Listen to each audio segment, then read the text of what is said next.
नमस्कार, महीना के खास वीकली शो कंपनी नामा में आपका बहुत बहुत स्वागत है। मैं हूं संदीप ग्रोवर। इस शो के जरिए हम आपको कॉर्पोरेट और स्टार्टअप्स के बारे में सोमवार से शुक्रवार की बड़ी खबरों के साथ साथ विवादों से जुड़ी खबरों के बारे में भी पूरी जानकारी देते हैं। तो आज के एपिसोड की शुरुआत करते हैं कॉर्पोरेट से जुड़ी बड़ी खबरों के साथ। पहली खबर, अदानी ग्रुप इस हफ्ते कई खबरों के चलते फोकस में रहा। पहली खबर यह है कि गुजरात के मुंद्रा में अदानी ग्रुप के कॉपर प्लांट से अगले साल मार्च में उत्पादन शुरू हो जाएगा। इस प्लांट से सालाना करीब 10 लाख टन कॉपर का उत्पादन होगा।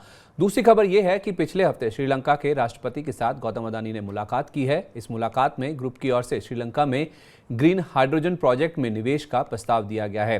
तीसरी खबर यह है कि अदानी ग्रुप ने अपनी एनबीएफसी कारोबार से जुड़ी सहयोगी कंपनी अदानी कैपिटल में 90% हिस्सेदारी अमेरिका की निवेश कंपनी बेन कैपिटल को बेच दी है। दोनों कंपनियों के बीच 1440 करोड़ रुपए की रकम में यह सौदा तय हुआ है। 24 जुलाई को जब यह खबर आई तो अदानी एंटरप्राइजेज का शेयर मामूली कमजोरी के साथ बंद हुआ था। 27 जुलाई की शाम को खबर आई कि अदानी ट्रांसमिशन का नाम बदलकर अब अदानी एनर्जी सॉल्यूशन लिमिटेड हो गया है।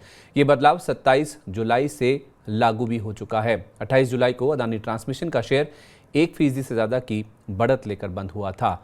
दूसरी खबर, बंद पड़ी एयरलाइन गो फर्स्ट के जल्द उड़ान भरने की संभावना है। डीजीसीए ने शर्तों के साथ कंपनी को फिर से उड़ान भरने की इजाजत दे दी है। मई में बैंक्रप्सी में जाने के बाद से वाडिया ग्रुप की इस एयरलाइन की उड़ानें बंद हैं। साथ ही सेवा बहाली के बाद फंड की दिक्कतें ना हो, इसके लिए कंपनी ने हाथ पैर मारने भी शुरू कर दिए हैं। एक रिपोर्ट के अनुसार शॉर्ट टर्म फंडिंग के लिए गो फर्स्ट एसेट रिकंस्ट्रक्शन कंपनी यानी एआरसीज और डिस्ट्रेस्ड डेट फंड्स के साथ बातचीत कर रही है।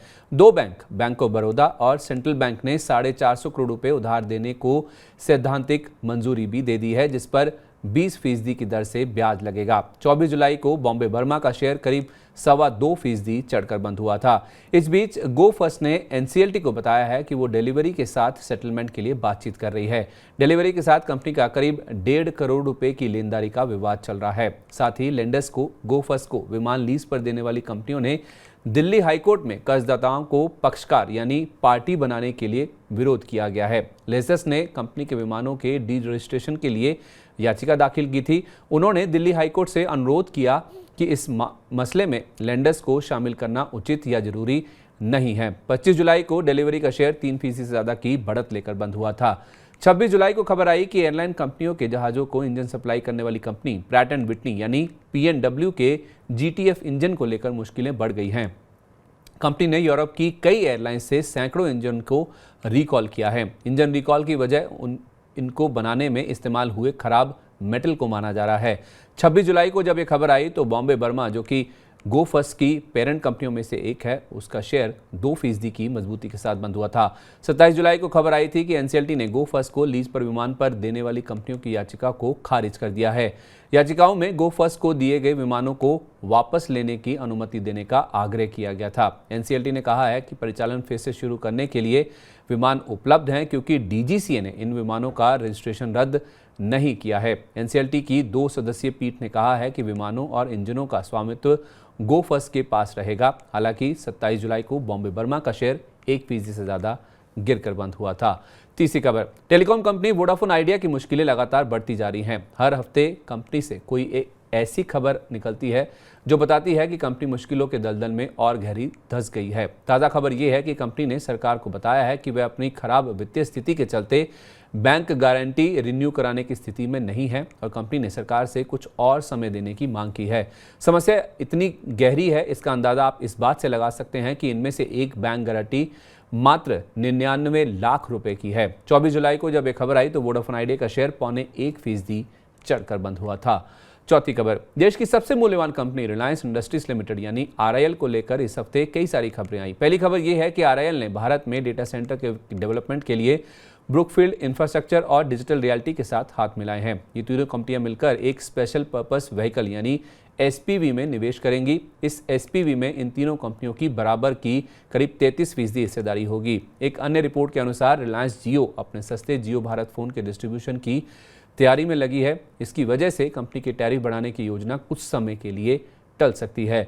25 जुलाई को आरआईएल का शेयर हल्की कमजोरी के साथ बंद हुआ था। 26 जुलाई को खबर आई थी कि कतर इन्वेस्टमेंट अथॉरिटी यानी QIA रिलायंस रिटेल में $1 करोड़ का निवेश कर सकता है। एक मीडिया रिपोर्ट के अनुसार QIA भारत में अपना निवेश बढ़ाना चाहता है और रिलायंस रिटेल वेंचर में 1% हिस्से के लिए $1 करोड़ के निवेश के लिए उसकी बातचीत चल रही है। साथ ही खबर ये भी थी कि रिलायंस से अलग हुई company Reliance strategic investments limited यानी RSIL का नाम 25 जुलाई से जियो फाइनेंशियल सर्विसेज लिमिटेड यानी JFSL कर दिया गया है। रिलायंस से डीमर्जर के बाद JFSL का वैल्यूएशन करीब $20 अरब आंका जा रहा है, क्योंकि डीमर्जर के बाद इसके शेयर उम्मीद से ज़्यादा ₹261.85 पर सेटल हुए थे। 26 जुलाई को RIL का शेयर दिन के दौरान 3% तक चढ़ गया था, पर क्लोजिंग करीब 2.25% की तेजी के साथ ₹2526 के स्तर पर हुई। 27 जुलाई को खबर आई थी कि JFSL ने दुनिया की सबसे बड़ी asset management company black rock के साथ करार किया है। दोनों ने 50-50 के अनुपात में एक जॉइंट वेंचर बनाया है। इनमें दोनों कंपनियां मिलकर $30 करोड़ या करीब 2500 करोड़ रुपए का निवेश करेंगी। करार के तहत दोनों कंपनियां भारत में म्यूचुअल फंड जैसे एसेट मैनेजमेंट कारोबार में उतर सकती हैं। ब्लैक रॉक पहले भी भारत में एसेट मैनेजमेंट कारोबार करती थी, लेकिन साल 2018 में कंपनी सेगमेंट से बाहर हो गई थी और अब जियो फाइनेंशियल के साथ मिलकर ब्लैक रॉक फिर से भारत में एसेट मैनेजमेंट का कारोबार करेगी। 27 जुलाई को RIL का शेयर करीब ½ % की कमजोरी के साथ बंद हुआ था। पांचवी खबर, देश की दिग्गज FMCG कंपनियों में से एक ITC लिमिटेड अपने होटल कारोबार का डीमर्जर करने जा रही है। सिगरेट से होटल तक के कारोबार में लगी कंपनी के बोर्ड ने 24 जुलाई को हुई बोर्ड बैठक में इस योजना को इन प्रिंसिपल यानी सैद्धांतिक मंजूरी दे दी है। इस डीमर्जर के बाद ITC का होटल कारोबार में 40% हिस्सा होगा और ITC होटल्स नाम की ये कंपनी ITC की सब्सिडरी कंपनी होगी। इस खबर के आने के बाद सोमवार 24 जुलाई को ITC का शेयर 6% तक टूट गया था और कारोबार की समाप्ति करीब 4.5% की कमजोरी के साथ देखने को मिली थी। छठी खबर, लार्सन एंड टूब्रो लिमिटेड यानी LNT के बोर्ड ने इस हफ्ते 25 जुलाई को जारी वित्त वर्ष 2024 की पहली तिमाही के नतीजों के साथ 10,000 करोड़ रुपए के बायबैक को भी मंजूरी दे दी है। कंपनी के इतिहास का ये पहला बायबैक है। मंगलवार शाम को हुई बोर्ड बैठक में 3,000 रुपए तक के अधिकतम प्राइस पर टेंडर रूट के जरिए इस बायबैक को मंजूरी दी गई है, जिसके जरिए 3,33 लाख शेयर वापस खरीदे जाएंगे। बायबैक के अलावा वित्त वर्ष 2023-24 के लिए बोर्ड ने ₹6 के स्पेशल डिविडेंड की भी घोषणा की है। बायबैक की घोषणा की खबर से बुधवार को LNT के शेयर में 4% से ज्यादा की तेजी आई और कारोबार के दौरान शेयर 4.25% की तेजी के साथ ₹2670 पर पहुंच गया था, पर क्लोजिंग 3.5% की मजबूती के साथ ₹2652 के स्तर पर हुई। सातवीं खबर, अदानी डेटा नेटवर्क्स और वोडाफोन आइडिया ने दूरसंचार विभाग यानी DOT से 5G सेवाओं को लॉन्च करने के लिए अपने मिनिमम ऑब्लिगेशन को पूरा करने के लिए समय सीमा बढ़ाने का आग्रह किया है। इन दोनों कंपनियों के लिए 5G सेवाओं को लॉन्च करने के लिए 16 अगस्त की समय सीमा तय की गई थी। वोडाफोन आइडिया की ओर से 5G सेवाओं को शुरू करने में देरी के लिए फंडिंग की कमी को जिम्मेदार ठहराया जा रहा है। 26 जुलाई को अदानी एंटरप्राइजेस का शेयर मामूली और वोडाफोन आइडिया का शेयर 14.5% की बढ़त लेकर बंद हुआ था। दूसरी तरफ वोडाफोन आइडिया की लगातार खराब हो रही आर्थिक स्थिति को देखते हुए सरकार का धैर्य अब जवाब दे रहा है। चर्चा ये है कि सरकार चाहती है कि वादे के मुताबिक कंपनी के प्रमोटर्स जल्द से जल्द कंपनी में पूंजी डालें।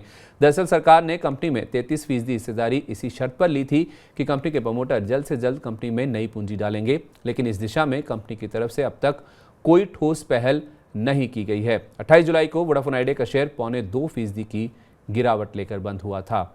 आठवीं खबर, लिस्टेड NBFC और गोल्ड लोन कारोबार से जुड़ी कंपनी मन्नापुरम फाइनेंस की सब्सिडरी आशीर्वाद माइक्रो फाइनेंस IPO लाने की तैयारी कर रही है। IPO के जरिए आशीर्वाद माइक्रो फाइनेंस की 1,500 करोड़ रुपए जुटाने की योजना है। एक रिपोर्ट के अनुसार कंपनी ने इसके लिए JM फाइनेंशियल, नमूरा और कोटक महिंद्रा कैपिटल को मर्चेंट बैंकर भी नियुक्त कर लिया है। इस कंपनी का AUM यानी एसेट्स अंडर मैनेजमेंट करीब 10,000 करोड़ रुपए के हैं। 26 जुलाई को जब खबर आई तो मन्नापुरम फाइनेंस का शेयर करीब 4% की मजबूती के साथ बंद हुआ था। नौवीं खबर, बुधवार 26 जुलाई को मीडिया में ऐसी खबरें आई कि Mahindra and Mahindra group RBL bank में 4% हिस्सेदारी खरीद सकता है। इस खबर के आते ही RBL बैंक के शेयर में करीब 8.5% तक का उछाल आ गया और 7.25% की तेजी के साथ शेयर ₹239.40 पर बंद हुआ। वहीं 27 जुलाई को महिंद्रा एंड महिंद्रा ने RBL बैंक में हिस्सेदारी खरीदने की खबर पर मुहर लगा दी। M&M ने 417 करोड़ रुपए में RBL बैंक में 3.53% हिस्सेदारी खरीदी है। हालांकि कंपनी ने कहा है कि वह अभी और हिस्सेदारी लेने पर विचार कर रही है और आगे हिस्सेदारी बढ़ाकर 9.9% तक की जा सकती है। 27 जुलाई को RBL बैंक का शेयर करीब 2.25% और M&M का शेयर 6% से ज्यादा गिरकर बंद हुआ था। 10वीं खबर, सांगी सीमेंट के अधिग्रहण के लिए एसीसी अंबुजा और जेके लक्ष्मी सीमेंट होड़ में दिख रहे हैं। सांगी सीमेंट के कारोबार का बड़ा हिस्सा गुजरात से आता है, जहां अदानी समूह की एसीसी अंबुजा, जेके लक्ष्मी सीमेंट और अल्ट्राटेक सीमेंट टॉप 3 सीमेंट कंपनियां हैं। माना जा रहा है कि यह सौदा 6,000 करोड़ रुपए की रकम में हो सकता है। 25 जुलाई को जब यह खबर आई तो सांगी सीमेंट का शेयर करीब 1% की मजबूती के साथ बंद हुआ था। 11वीं खबर, ऑटो एंसिलरी कंपनी संवर्धन मदरसन इंटरनेशनल लिमिटेड यानी SAMIL ने जर्मनी के डॉक्टर स्नाइडर ग्रुप को खरीदने की घोषणा की है। दोनों कंपनियों में 11.83 करोड़ यूरो या करीब 1,073 करोड़ रुपए की रकम में सौदा तय हुआ है। ये सौदा वित्त वर्ष 2024 की तीसरी तिमाही में पूरा होने की उम्मीद है। इस साल SAMIL की ओर से ये तीसरा बड़ा अधिग्रहण है। इसके अलावा 2023 में SAMIL ने 7 कंपनियों के अधिग्रहण से जुड़े सौदे पूरे किए हैं, जो कि भारत और दुनिया के अन्य देशों में मौजूद हैं। 25 जुलाई को जब ये खबर आई तो SAMIL का शेयर करीब 1.5% की मजबूती के साथ 98 रुपये 45 पैसे के स्तर पर बंद हुआ था।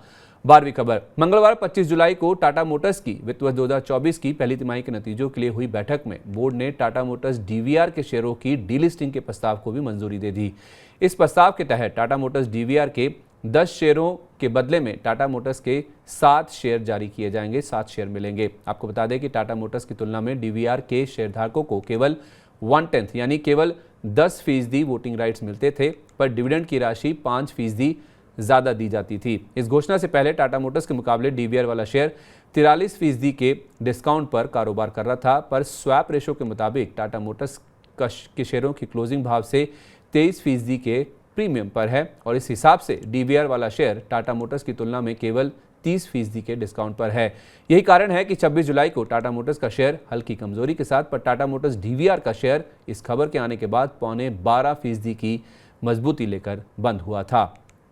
13वीं खबर, केंद्र सरकार ने इस हफ्ते रेलवे के कारोबार से जुड़ी कंपनी RVNL में अपनी 5.36% हिस्सेदारी बेच दी है। ये बिक्री OFS यानी ऑफर फॉर सेल के जरिए की गई है। 27 जुलाई को नॉन रिटेल निवेशकों के लिए खुले इस OFS का फ्लोर प्राइस 119 रुपये प्रति शेयर तय किया गया था, जो कि 26 जुलाई की क्लोजिंग से करीब 11% के डिस्काउंट पर था। यही कारण था कि नॉन रिटेल निवेशकों का हिस्सा करीब 3.25 गुना भरने के बावजूद भी 27 जुलाई को RVNL का शेयर करीब 7% गिरकर बंद हुआ था, क्योंकि नॉन रिटेल निवेशकों के लिए कट ऑफ प्राइस 121 रुपये 60 पैसे निकलकर सामने आया था। छोटे निवेशकों को शुक्रवार को बोली लगाने का मौका मिला था और 5 बजे तक उनका हिस्सा पूरा नहीं भर पाया था। इस OFS के जरिए हिस्सा बेचकर सरकार को करीब 1,330 करोड़ रुपए की रकम मिली है। 28 जुलाई को RVNL का शेयर करीब 4.25% गिरकर 121 रुपये 20 पैसे के स्तर पर बंद हुआ था। 14वीं खबर, देसी FMCG कंपनी मैरिको करीब 369 करोड़ रुपए में सेतिया न्यूट्रास्यूटिकल्स की मेजॉरिटी हिस्सेदारी खरीदेगी। सेतिया में 2 चरणों में कुल 58% हिस्सेदारी खरीदने के लिए मैरिको ने करार किया है। इस करार के तहत मैरिको ने सेतिया न्यूट्रास्यूटिकल्स की 32.75% हिस्सेदारी खरीद भी ली है और बाकी बची करीब 25% हिस्सेदारी को खरीदने की प्रक्रिया मई 2025 तक पूरी की जाएगी। सेतिया के पास प्लिक्स नाम का प्लांट बेस्ड न्यूट्रिशन ब्रांड है। 27 जुलाई को मैरिको का शेयर 4% से ज़्यादा की मजबूती के साथ बंद हुआ था। 15वीं खबर, पूनावाला फिनकॉर्प ने हाउसिंग फाइनेंस कारोबार से जुड़ी अपनी सहयोगी कंपनी पूनावाला हाउसिंग फाइनेंस की कंट्रोलिंग हिस्सेदारी सिंगापुर की कंपनी पेरस्यूस को बेच दी है। दोनों कंपनियों के बीच 3,004 करोड़ रुपए की रकम में ये सौदा पक्का हुआ है, पर इस सौदे के बाद पूनावाला फिनकॉर्प के पास पूनावाला हाउसिंग फाइनेंस में कितनी हिस्सेदारी बचेगी, इसका खुलासा नहीं किया गया है। आपको बता दें कि पेरस्यूस दरअसल सिंगापुर की private equity firm TPG global का ही एक हिस्सा है। 27 जुलाई को पूनावाला फिनकॉर्प का शेयर करीब 1% की कमजोरी के साथ 375 रुपये के स्तर पर बंद हुआ था। 16वीं खबर, दिग्गज फार्मा कंपनी सिप्ला के शेयर में इस हफ्ते जबरदस्त एक्शन देखने को मिला। दरअसल मीडिया रिपोर्ट्स के अनुसार कंपनी के प्रमोटर्स ब्लैकस्टोन और बेरिंग एशिया को अपनी हिस्सेदारी बेचने के लिए बातचीत कर रहे हैं। सिप्ला के प्रमोटर्स के पास फिलहाल करीब 33.5% हिस्सेदारी है। एक रिपोर्ट के अनुसार कंपनी ने इस डील के लिए एक इन्वेस्टमेंट बैंकर को भी नियुक्त कर लिया है। हालांकि इन रिपोर्ट्स पर कंपनी ने सफाई जारी कर कहा कि फिलहाल बताने लायक या खुलासा करने लायक कंपनी के पास कुछ भी नहीं है। आपको बता दें कि सिप्ला के चेयरमैन YK हामिद और vice chairman MK Hamid second generation promoters हैं और इस हिस्सा बिक्री के जरिए ये दोनों सक्सेशन प्लान को लेकर क्लियर रोड मैप तैयार करने की कोशिश कर रहे हैं, जो कि इस कंपनी के लिए लंबे समय से चिंता का विषय रहा है। 27 जुलाई को सिप्ला का शेयर 10.25% की बड़ी तेजी के साथ बंद हुआ और दिन के दौरान शेयर ने 1219 रुपये 40 पैसे की रिकॉर्ड ऊंचाई को भी छुआ था। 17वीं खबर, नेटवेब टेक्नोलॉजीज के शेयरों की गुरुवार 27 जुलाई को बाजार में लिस्टिंग हुई, जो कि बेहद शानदार रही। नेटवेब टेक्नोलॉजीज का शेयर एनएसई पर करीब 89.4% के प्रीमियम के साथ 947 रुपये पर लिस्ट हुआ। अच्छी लिस्टिंग के पीछे वजह है इस आईपीओ को मिला दमदार रिस्पॉन्स। यह आईपीओ कुल 90 गुना के आसपास सब्सक्राइब हुआ था। 500 रुपये के इशू प्राइस की तुलना में पहले दिन शेयर 912 रुपये पर बंद हुआ, यानी कि निवेशकों को पहले ही दिन 82.4% का रिटर्न मिला। आपको बता दें कि बीएसई पर यह शेयर 942 रुपये 50 पैसे पर लिस्ट हुआ था। 27 जुलाई को नेटवेब टेक्नोलॉजीज का शेयर 947 रुपये के एडजस्टेड प्राइस से 35 रुपये नीचे यानी 0.25% गिरकर बंद हुआ था। तो ये थी बीते कारोबारी हफ्ते की कॉर्पोरेट जगत से जुड़ी बड़ी सुर्खियां। लेकिन अब रुक करते हैं कॉर्पोरेट जगत की ऐसी खबरों का जिनमें कोई ना कोई विवाद जुड़ा हुआ है ऑन द रडार के जरिए, और चलते हैं पहली खबर की ओर।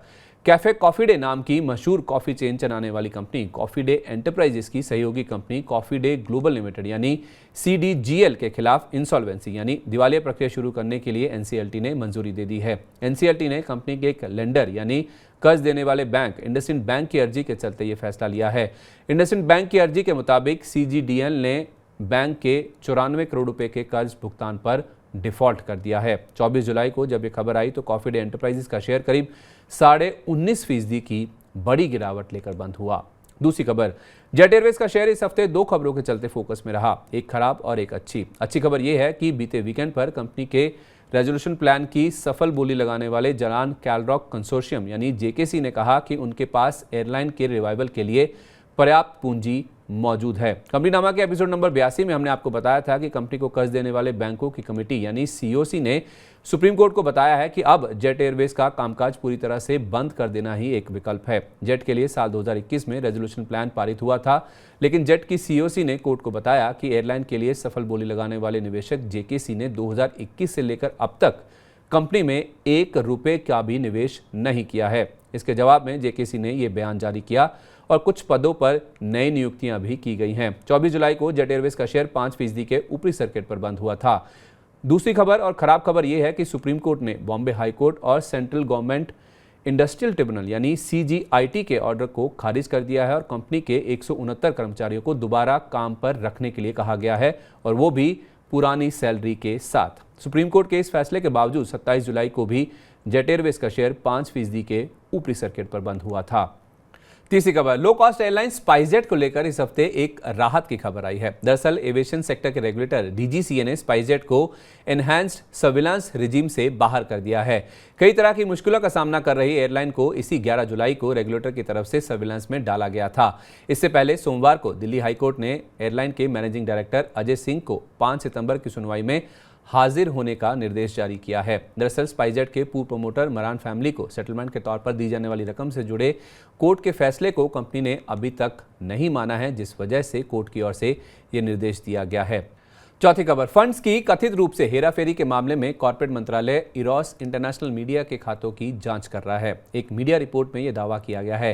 रिपोर्ट के अनुसार मार्केट रेगुलेटर सेबी ने ग्रुप पर फाइनेंशियल मिस रिपोर्टिंग और फंड के डाइवर्जन का आरोप लगाया था। कंपनी के MD और 3 अन्य एंटिटीज के शेयर बाजार में कारोबार पर रोक भी लगा दी गई थी। 25 जुलाई को इरोस इंटरनेशनल का शेयर 3.5% गिरकर बंद हुआ था। पांचवी खबर, अंबाला की एक ब्रांच में 38.5 करोड़ रुपए के फ्रॉड की खबर आने के बाद बुधवार 26 जुलाई को कैनफिन होम्स के शेयर 9% से ज्यादा टूट गए। आपको बता दें कि कैनफिन होम्स सरकारी बैंक कैनरा बैंक की ही एक हाउसिंग फाइनेंस कारोबार से जुड़ी सहयोगी कंपनी है। कारोबार के अंत में कैनफिन होम्स का शेयर 9.5% की कमजोरी के साथ 770 रुपये 75 पैसे के स्तर पर बंद हुआ था। चलिए, तो ये थी कॉर्पोरेट जगत से जुड़ी इस हफ्ते की तमाम बड़ी खबरें। आइए बात करते हैं स्टार्टअप स्पेस की स्टार्टअप अपडेट में, और पहली खबर की ओर चलते हैं। एजुटेक कंपनी बायजूस को लेकर इस हफ्ते मिलीजुली खबरें आई हैं। अब कंपनी को पैसे बचाने के लिए बेंगलुरु के अपने सबसे बड़े ऑफिस स्पेस को खाली करना पड़ा है। इस तरह कंपनी ने शहर के एक और ऑफिस का एक हिस्सा खाली कर दिया है। एक और खबर के मुताबिक बायजूस के कर्जदाता इस कंपनी के करीब $1.25 अरब के टर्म लोन की नियम शर्तें बदलने को तैयार हो गए हैं। एक अन्य रिपोर्ट के अनुसार बायजूस ने करीब $1.25 अरब के टर्म लोन देने वाले बैंकों से लोन चुकाने की शर्तों में फेरबदल के लिए एक टेंटेटिव एग्रीमेंट पर साइन भी कर लिए हैं और 3 अगस्त तक इसे पूरा किया जा सकता है। 25 जुलाई को खबर थी कि बायजूस के सबसे बड़े विदेशी निवेशक प्रोसेस ने कॉर्पोरेट गवर्नेंस के उल्लंघन को लेकर कंपनी पर कई गंभीर आरोप लगाए हैं। प्रोसेस ने कहा है कि बायजूस ने उसकी सलाह को लगातार नज़रअंदाज किया। रिपोर्टिंग और गवर्नेंस प्रैक्टिस से नाराज होकर ही प्रोसेस के डायरेक्टर इस कंपनी के बोर्ड से बाहर हो गए थे। 26 जुलाई को खबर आई कि प्रोसेस के कॉर्पोरेट गवर्नेंस को लेकर सवाल उठाने के बाद अब एक और निवेशक पीक एक्सवी ने भी कंपनी के कॉर्पोरेट गवर्नेंस को लेकर सवाल उठाए हैं। इस बीच बायजूस ने कहा है कि उसने कर्मचारियों के पीएफ के सभी बकाया जमा कर दिए हैं और अब कुछ भी रकम पेंडिंग नहीं बची है। दूसरी खबर, फूड डिलीवरी प्लेटफॉर्म स्विगी अपने कर्मचारियों को बड़ा उपहार देने जा रही है। कंपनी अपने कर्मचारियों को ईसॉप्स को बायबैक करने का फैसला लेकर सामने आई है। इससे कर्मचारियों को करीब 400 करोड़ रुपए के आसपास का फायदा होने का अनुमान लगाया जा रहा है। तीसरी खबर, कंटेंट शेयरिंग प्लेटफॉर्म सुपरशेयर बंद होने जा रही है। एक रिपोर्ट के अनुसार सुपरशेयर अपने निवेशकों को $65 लाख की रकम लौटा रहा है। गौरतलब है कि सुपरशेयर की ओर से 1 साल पहले यानी जुलाई 2022 में ही सीरीज ए फंडिंग राउंड के जरिए रकम जुटाई गई थी। यही नहीं, 2020 में सुपरशेयर की पेरेंट कंपनी ने एक्सेल इंडिया और लाइटस्पीड के नेतृत्व वाली फंडिंग राउंड के जरिए $16 लाख की रकम जुटाई थी। इस राउंड में भाग लेने वाले निवेशकों को अपनी निवेश राशि पर 50 से 60% का हेयर कट लेना पड़ सकता है और बैंक में बाकी बची रकम निवेशकों को लौटा दी जाएगी। चौथी खबर, मुश्किल में चल रही फैशन रिटेलर मिंत्रा ने अब रीस्ट्रक्चरिंग प्लान के तहत 50 लोगों को नौकरी से निकालने का फैसला किया है। ये कंपनी फ्लिपकार्ट ग्रुप का हिस्सा है। आपको बता दें कि पिछले वित्त वर्ष में इस कंपनी के वित्तीय आंकड़े कुछ खास अच्छे नहीं रहे थे।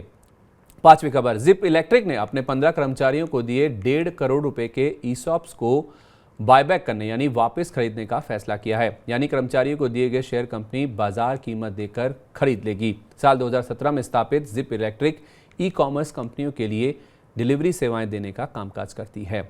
छठी खबर, नकदी संकट से जूझ रही ऑनलाइन फूड और ग्रोसरी डिलीवरी कंपनी डंजो के कर्मचारी दोहरी मुसीबत में फंस गए हैं। कंपनी के पूर्व कर्मचारियों ने आरोप लगाया है कि कंपनी ने उनके वेतन से काटे गए टीडीएस को जमा नहीं करवाया है। इतना ही नहीं, कई कर्मचारियों ने फॉर्म 16 भी ना मिलने की बात कही है। फॉर्म 16 ना मिलने की वजह से कर्मचारी अपना इनकम टैक्स रिटर्न भी दाखिल नहीं कर पा रहे हैं। साथ ही कैश फ्लो घटने की वजह से कंपनी का कारोबार लगातार घट रहा है। पिछले साल कंपनी जितना कारोबार कर रही थी उसके मुकाबले मौजूदा कारोबार 20% ही बचा है। पिछले साल जून में कंपनी करीब 55 लाख ट्रांजैक्शन कर रही थी और अब ये आंकड़ा 10 से 15 लाख ट्रांजैक्शन पर आकर रुक गया है।